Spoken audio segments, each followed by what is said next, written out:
พระธาตุโพนเป็นพระธาตุหนึ่งที่มีความศักดิ์สิทธิ์และเป็นที่พึ่งของสาธารณชนทั้งหลายพระธาตุนี้ตั้งอยู่บนพระธาตุโพนเมืองไซภูทองแขวงสะวรรณเขตห่างจากตัวเมืองไกรสอนโพธิ์วิหารลงไปทางทิศใต้ประมาณ65 กิโลเมตรมีตำนานเล่าขานกันมาว่ากาลครั้งหนึ่งพระสัมมาสัมพุทธเจ้าได้เสด็จมาจากเมืองเวสาลีพระองค์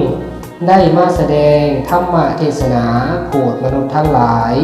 อยู่ที่โพนสร้างสารเป็นเวลาถึง7 คืนด้วยกัน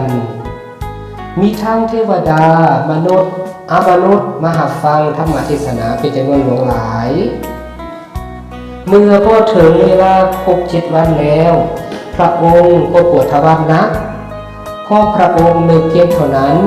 ก็มีพญานาคที่อยู่ในถ้ำขึ้นมาเนรมิตสร้างเวจากิตติหรือว่าสร้างพระธาตุให้พระองค์และพระองค์ทรงทวารนักอยู่ที่นั่นเพื่อเป็นบอนหรือสถานที่กราบไหว้บูชาให้ระลึกถึงการมาถึงดินแดนแห่งนี้ของพระองค์ในภายภาคหน้า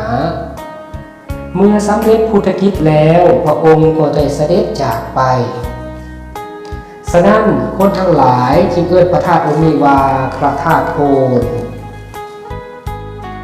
ต่อมาหลายปีจนฮอดสมัยราชสร้างเสียงทองเสวยราชสมบัติโดยสมเด็จพระเจ้าพุทธวงศาพระองค์ได้มีศรัทธาแก่งกล้าพร้อมกับไฟฟ้าขาเป็นดินก็ได้สร้างพระธาตุโพนองค์นี้ขึ้นเพื่อเป็นที่สักการะบูชา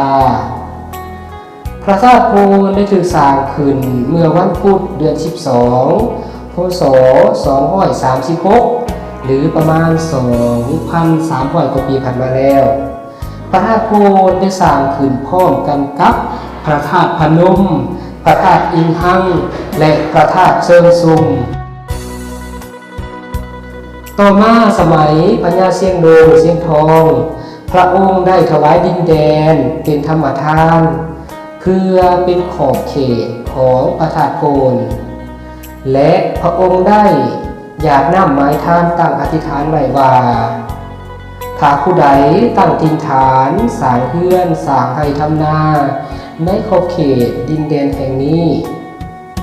ต้องได้บูรณะริจนารักษาปฏิบัติเข้ารบนกไหวตามฤดูกาลบ่อยขาดในทุกๆปีก็คือในเดือน3 เพ็งเนาะ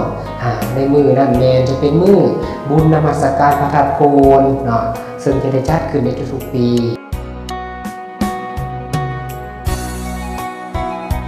นั่นก็แมนตำนานการเล่าขานและกับประวัติความเป็นมาบางส่วนขององค์พระธาตุโพนเนาะอาจจะFacebook แฟนเพจของเราเทมโปเนาะและกระดานเนาะกระดานที่เป็นเขียนประวัติก็เป็นว่าของพระธาตุโพนอยู่ในเดินพระธาตุโพนนั่นแหละเนาะขอบใจสำหรับแหล่งที่มาของข้อมูลนอกจากนั้นแล้วเราผู้ข่าวก็มีข้อมูลอีกส่วนหนึ่งเนาะมาจากประเทศเพื่อนบ้านเป็นข้อมูลทางลักษณะปูห้านวิทยาเนาะพบเห็นในเว็บไซต์เว็บหนึ่งของประเทศเพื่อนบ้านเราเนาะโดยเจ้าของบทความในทานวรนัยพงษาสารากรในบทความนี้เพิ่นเขียนว่าพระธาตุโพนกระเมนหนึ่งในภาษาจีนสมัยเขมรบูฮานเจริญรุ่งเรืองอยู่ในบริเวณนี้ในโครงเขียนนี้ขออนุญาตอ่านบทความเพิ่นเป็นภาษาลาวเนาะในบางตอนเพิ่นเขียนไว้ว่าจากลวดลายของทับหลังและเสาประดับขอบประตูก็จะคาดเดาได้ว่าภาษาจีนหลังนี้สร้างขึ้นในช่วงต้นพุทธศตวรรษที่14ก็คือประมาณปีพ.ศ. 1300ตามศิลปะแบบภาษากำพงพระเนาะภาษากำพงพระนี่แม่นภาษาคณะของเขมรบูฮานเนาะที่มีลวดลายของใบไม้ม้วนใหญ่ตามอิทธิพลของอาณาจักรจามปาเขาว่าเป็นส่วนผสมสำคัญในลวดลายอยู่ถึงทับหลังส่วนเสาประดับขอบประตูยังคงเป็นเสากลมที่มีสั้นของบ่อน้ำเป็นสั้นขวางด้านทึ่งและด้านล้าง โดยบ่มีลูกประค่ำแบบซอยอุบะปล่อยลงมาจากหมอน้ำด้านเทิงตามแบบศิลปะในยุคก่อนหน้านั้นพระธาตุโพนก็คือหนึ่งในภาษาถิ่นแดนเขมรที่ผ่านปรากฏการณ์แปลงภาษาให้กลายเป็นธาตุซึ่งภาษาถิ่นในเขตอีสานของไทยและของลาวหลายแห่งก็ถูกดัดแปลงให้กลายเป็นธาตุเช่นกัน